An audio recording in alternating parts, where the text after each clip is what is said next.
नव विवाहित युगल को पंचाल राज्य की ओर से हार्दिक बधाई। ये भेंट स्वीकार करें।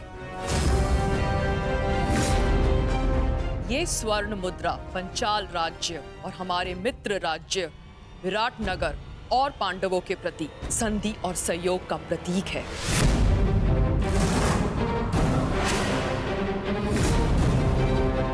इसे आप स्वीकार करें।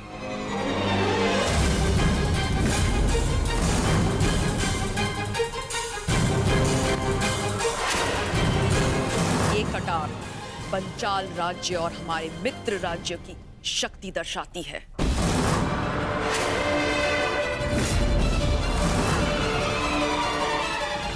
हम पंचाल राज्य और हमारे मित्र राज्य की सेना का एक बड़ा भाग आपको भेंट करते हैं।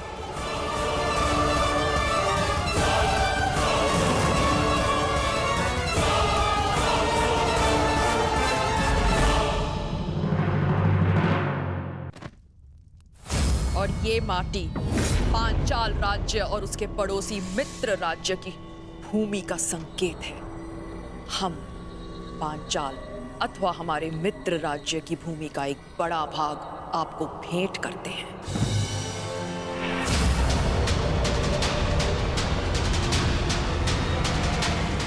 ये क्या हो रहा है? ये क्या हो रहा है? ये क्या हो रहा है? क्या हो रहा है ये? बंद करो, बंद करो ये स्वांग, बंद करो ये स्वांग।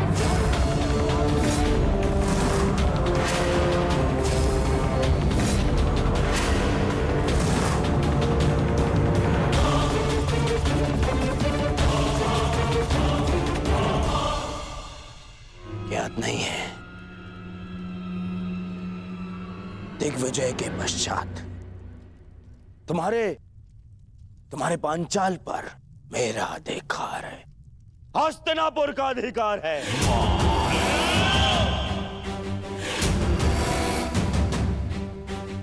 और इस भांति ये भेंट देना हमारे अधिकार के लिए चुनौती है।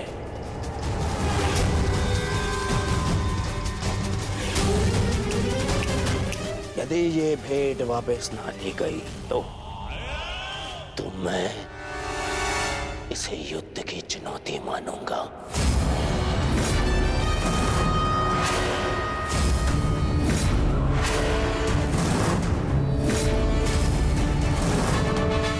युद्ध की चुनौती,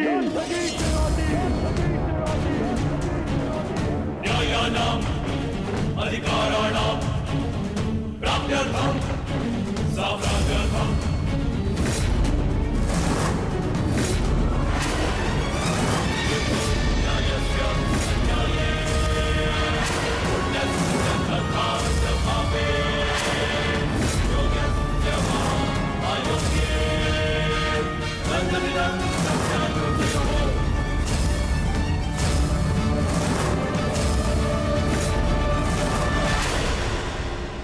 क्या पिताश्री ने तुम दोनों को यहाँ पहरेदारी करने को कहा है?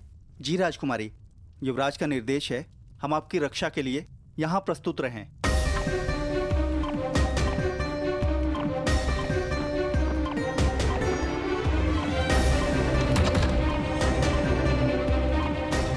हस्तिनापुर की राजकुमारी लक्ष्मणा का हाथ विराट कुमार उत्तर के हाथ में देने का प्रस्ताव रखता।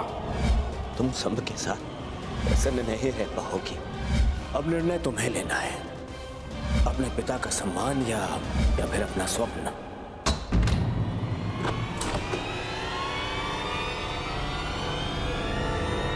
कौन है वहां? अरे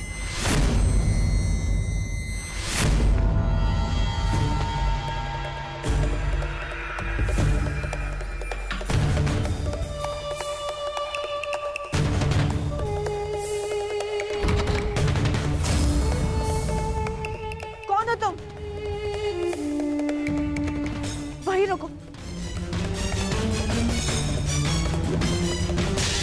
मेरे बाद पीछे हटो। तुम ऐसे नहीं मानोगे ना?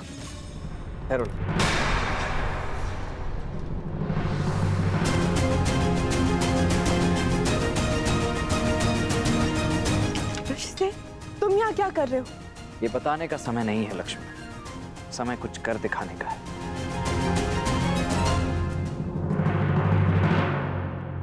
ठहरिए वीरों, विवाह के शुभ अवसर को रक्त रंजित मत कीजिए। आप दोनों ही मेरे होने वाले समधी हैं। मैं आपसे विनती करता हूं, कृपया शांत हो जाइए। विराट राज उचित कह रहे हैं दुर्योधन। तुम सभी अपने अपने शस्त्र नीचे करो। ये पहले सोचना था पितामह, पहले सोचना चाहिए था।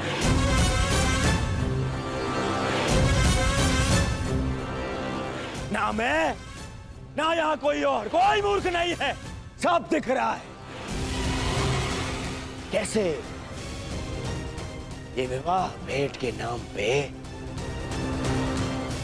क्या कुचक्र चल रहा है, यहां सब दिखाई दे रहा है। सत्यवचन दुर्योधन, मैं तो भली भांति ये भी जानता हूं कि ये किसके संकेत पर हो रहा है।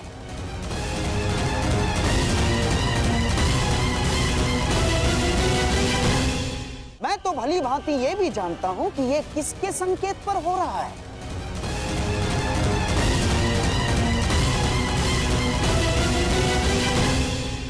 मुझे ये विराट राज से ऐसी आशा नहीं थी पितामह, नहीं थी ऐसी आशा।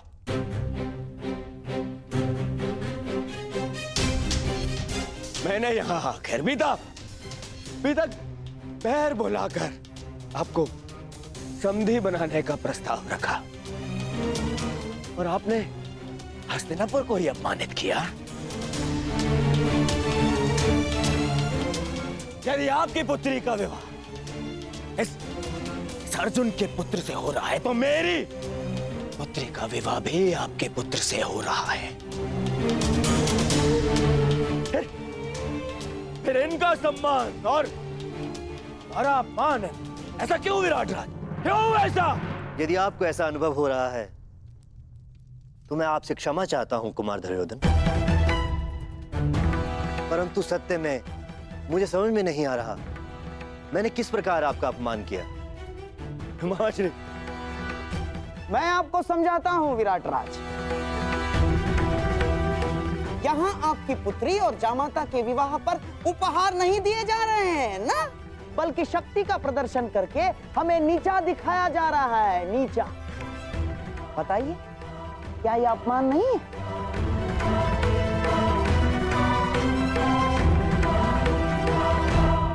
और तुम पांचाल कुमारी, जो उपहार तुम यहाँ भेंट स्वरूप लाई हो, उसमें केवल मेरा और हस्तिनापुर का अधिकार है, केवल मेरा। ये कौरवों की संपत्ति है, तुम्हारी नहीं।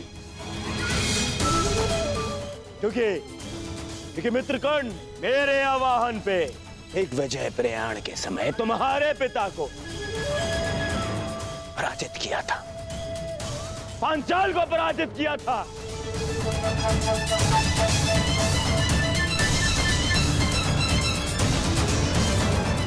तब से पांचाल की समस्त संपत्ति, ये भूमि, तुम्हारी सेना, सब मेरी है, सब मेरी है।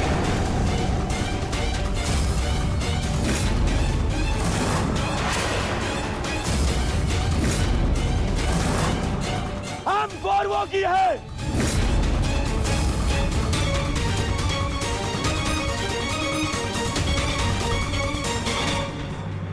जो मैं आज करने आया हूं उसके लिए यह जानना अति आवश्यक है कि तुम कुमार साम से प्रेम करती हो या राजकुमार उत्तर से विवाह करना चाहती हो।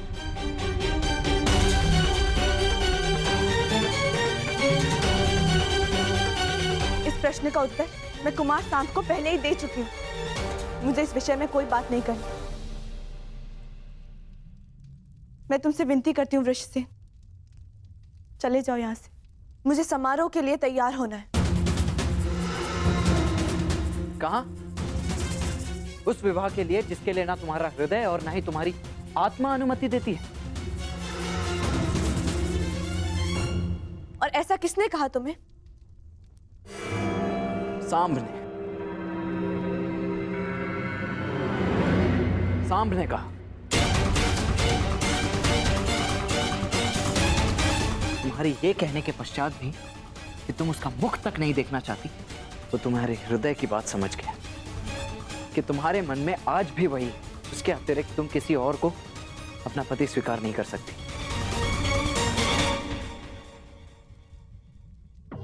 ये जीवन तुम्हारा है लक्ष्मण, तो निर्णय भी तुम्हें ही लेना है। मैं केवल ये कहना चाहता हूं कि अभी भी अवसर है। बताओ तुम्हारे हृदय में क्या है? क्या तुम सांब से प्रेम करती हो, उससे विवाह करना चाहती हो?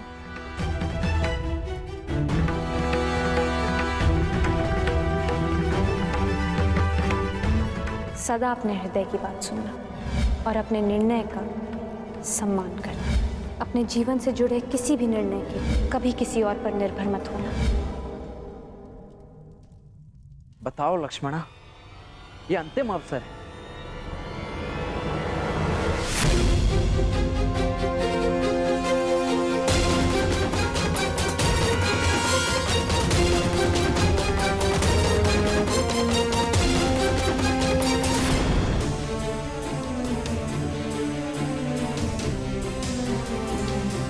रुक जाओ वृषसेन।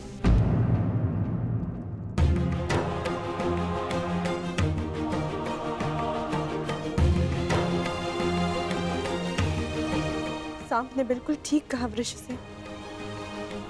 मैं केवल उन्हीं से विवाह करना चाहती, केवल उन्हीं के साथ अपना जीवन व्यतीत करना चाहती। परंतु जब वो मेरी मनोदशा समझ ही गए थे, तो मुझे छोड़ के गए ही क्यों? बाहर देखो।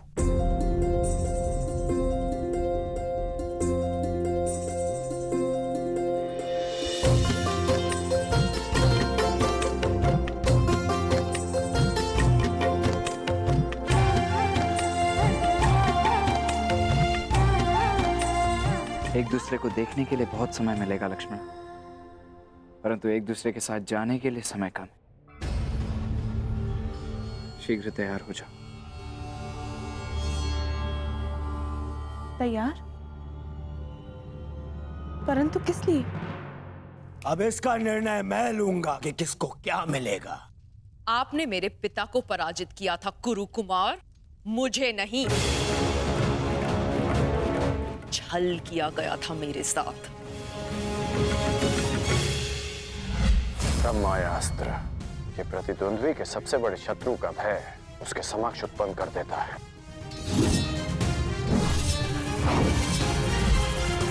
ब्रह्म का उपयोग करके मुझे युद्ध से वंचित किया गया, और युद्ध का ये नियम है, जो पराजित नहीं वो अधीन नहीं। इसलिए ये भेंट देने का मुझे अधिकार है। पांचाल की यही नीति है। मैं तुम्हें चुनौती देता हूं, स्वीकार करो। अभी इसी क्षण इसी सभा में ये निर्णय हो जाएगा कि कौन किसको पराजित कर सकता है।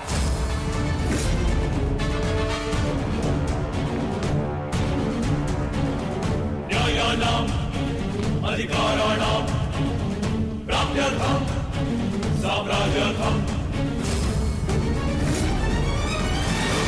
न्यायस्य अन्याये पुण्यस्य तथा च पापे योग्यस्य वा अयोग्ये बन्धनस्य सत्यायोगयोः।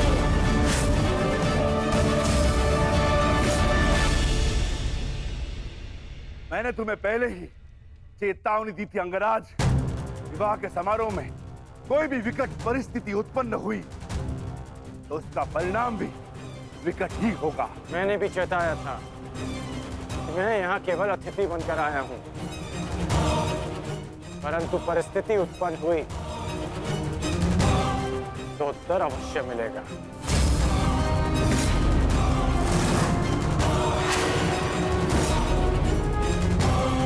ठहरो, यहाँ कोई युद्ध नहीं होगा। मत भूलो कि ये अभिमन्यु का विवाह है। भीम, अर्जुन, कम से कम तुमसे मुझे ये आशा नहीं थी।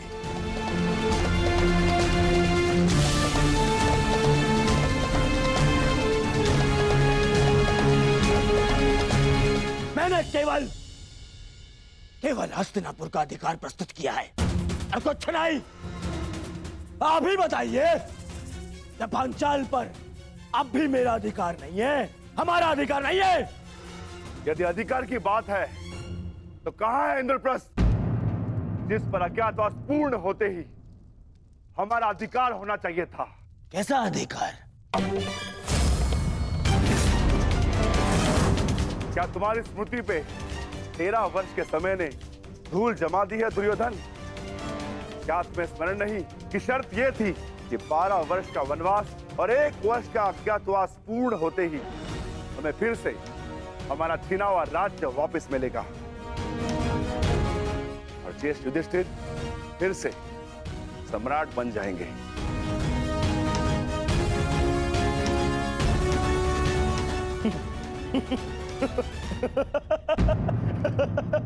मामा जी, आपने सुना विक्रोधर भीम ने क्या कहा है?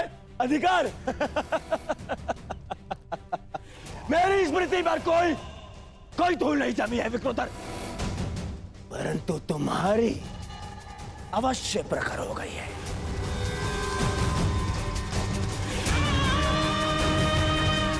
क्योंकि मेरी गणना के अनुसार तुम्हारा ज्ञातवास तुम्हें पहले ही भंग कर चुका हूं, इसीलिए मैं तुम्हें कुछ नहीं दूंगा। कुछ नहीं मिलेगा तुम्हें। और वैसे भी विराट युद्ध में मैं पहले ही घोषणा कर चुका हूं कि इंद्रप्रस्थ पर अब भी मेरा दुर्योधन का अधिकार है।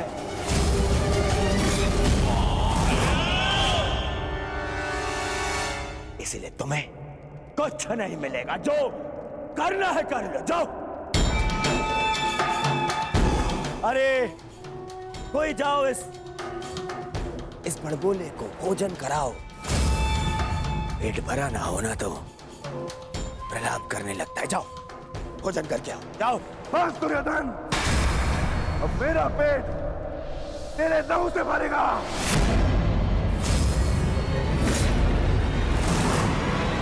सावधान दुर्योधन।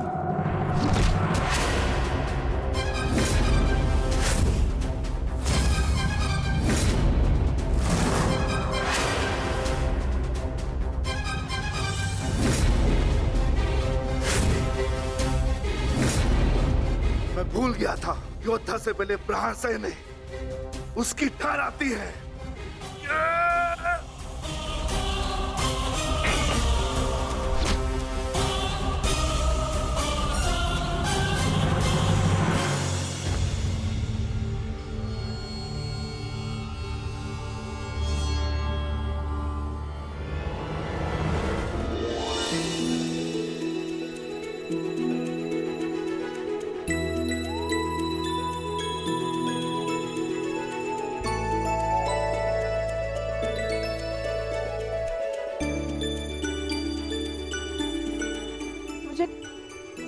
क्षमा कर दो साहब, मेरे कारण आपको बहुत ठेस पहुंची ना। तुमने सोच भी कैसे लिया? मात्र तुम्हारे कह देने से शाम तुम्हें अकेला छोड़ जाएगा।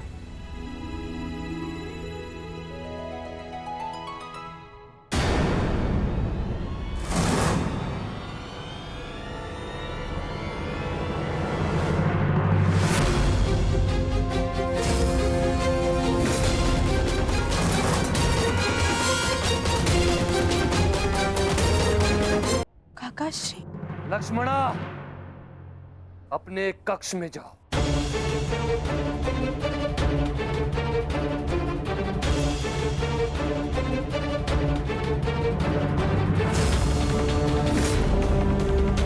लक्ष्मणा, आप यदि कहीं जाएगी तो केवल मेरे साथ। अंततः तुमने अपने पिता के लक्षण दिखा ही दिए सांप।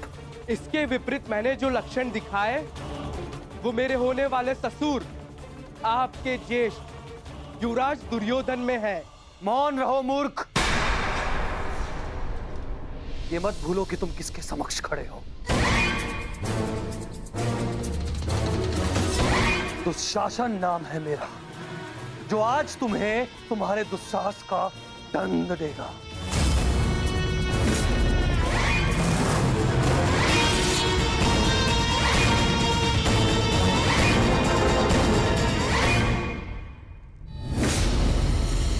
श्रेयस्कर यही होगा। तुम इस प्रकरण से बाहर रहो कर्ण। ये राजपुत्रों का प्रकरण है, तुम जैसे सूत पुत्रों का नहीं। ये भूमि के अधिकार की बात हो रही है, रथ की रास थामने की नहीं। मैं केवल एक ही भूमि जानता हूं, और वो है रणभूमि, जिस पे प्रत्येक योद्धा का अधिकार होता है।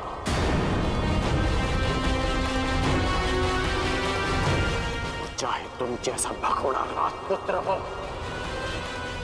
या मेरे जैसा सूत पुत्र।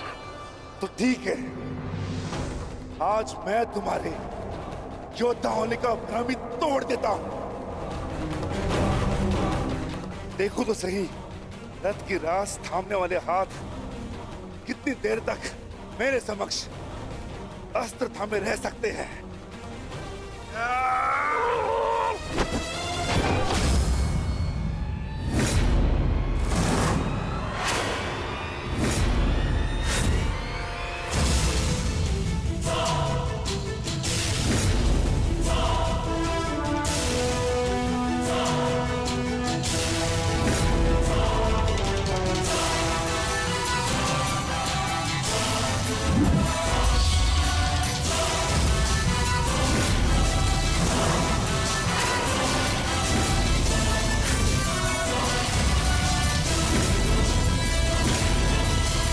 जानता था मैं, तू कट्टर धनुर्धर है। अवसर पाते ही दूर जाकर प्रहार करेगा। वीरों की भांति सामने खड़े होकर युद्ध करने का ना तुम्हें साहस है, ना ही बल।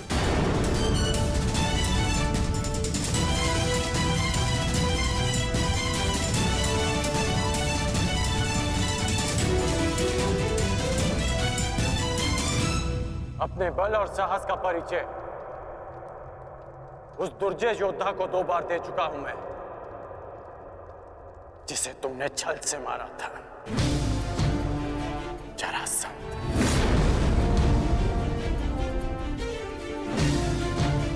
क्यों ना आज तुम्हें भी जरासंध का स्मरण करा दूं।